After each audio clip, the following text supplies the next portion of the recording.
अच्छा, भाजपा से भी आप बात कर रहे हैं?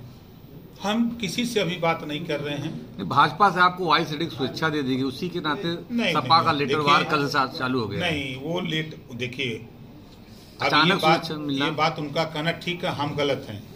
शिवपाल चाचा जी का है, शिवपाल तो उनके चाचा है ना। आप भी तो चाचा थे, यहाँ आए थे आपको? हम तो चाचा थे। हम दूसरे चाचा हैं, मानने वाले चाचा हैं।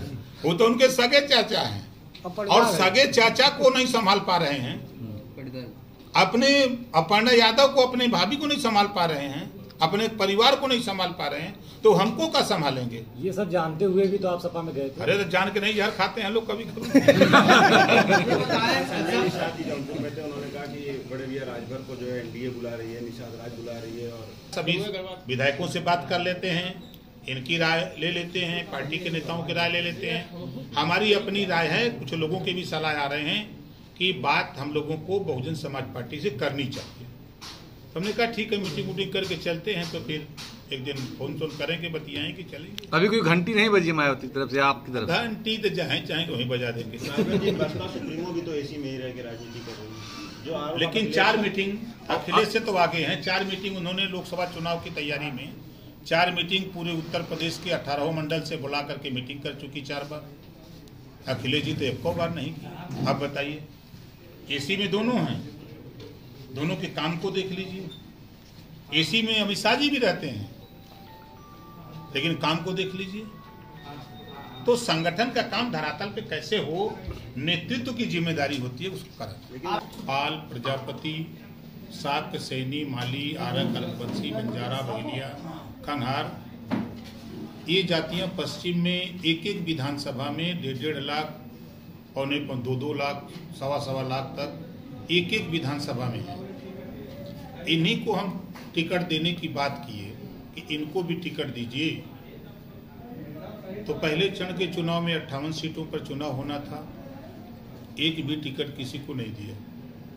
हमसे कहे कि दूसरे चरण में देंगे, फिर 55 सीटों का चुनाव हुआ, फिर उसमें भी नहीं दिया। फिर तीसरे चरण के चुनाव में कहा इसमें देंगे, उसमें भी नहीं दिया। तो मैंने उसी दिन कह दिया कि अब सरकार नहीं बन पाएगी। कहें क्यों? हमारी सरकार बन रही है। हमके देखिए, सरकार बनाने का जो तजुर्बा है आपका अलग है, हमारा अलग है। जिस विधानसभा में 60,000, 70,000, 80,000 पोलिंग वोट हो, जिन जातियों का उनको भागीदारी आप नहीं दे रहे हो, वो क्यों आपको वोट देगा? ये तो बीजेपी को चला जाएगा। क्या नहीं, सब लोग वोट दे रहे हैं।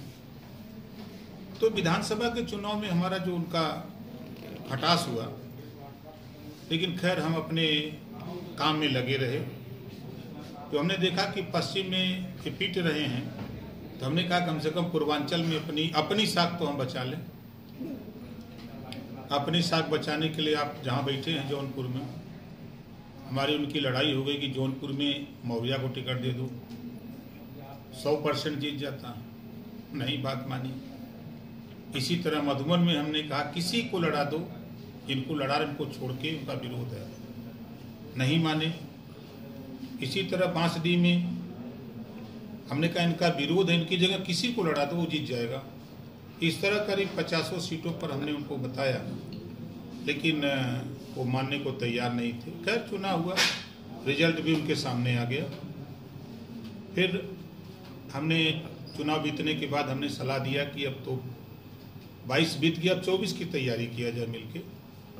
तो मैं 6 बार उनसे मिला और मैं यही सलाह देता रहा कि आप अपनी पार्टी के नेताओं को, हम अपनी पार्टी के जितने मोर्चे में लोग हैं, सभी लोग अपनी अपनी पार्टी के संगठन को लोकसभा चुनाव के मद्देनजर तैयारी किया जाए।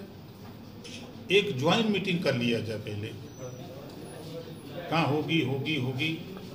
चौथी बार जब दबाव बनाए कस के, तो कहें कि अभी वो चल रहा है रोजा, खत्म होने दीजिए, रोजा खत्म हुआ, फिर हम दबाव बनाए।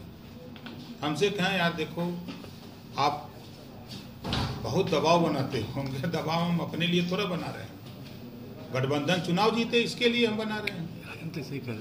फिर उसके बाद तब तक आ गया चुनाव, बाई इलेक्शन लोकसभा का। तो लोकसभा के चुनाव में फिर वही काम शुरू किया। हमने कहा कि किसी राजपूत को लड़ा दो, ब्राह्मण को लड़ा दो, पटेल को लड़ा दो, मौर्य को लड़ा दो, राजभर को लड़ा दो, पासी को लड़ा दो, यादव मत लड़ाओ। नहीं माने, लड़ा दी है, रिजल्ट भी आ गया। तो ये सब कमियां रही जो तलाक उन्होंने दिया है।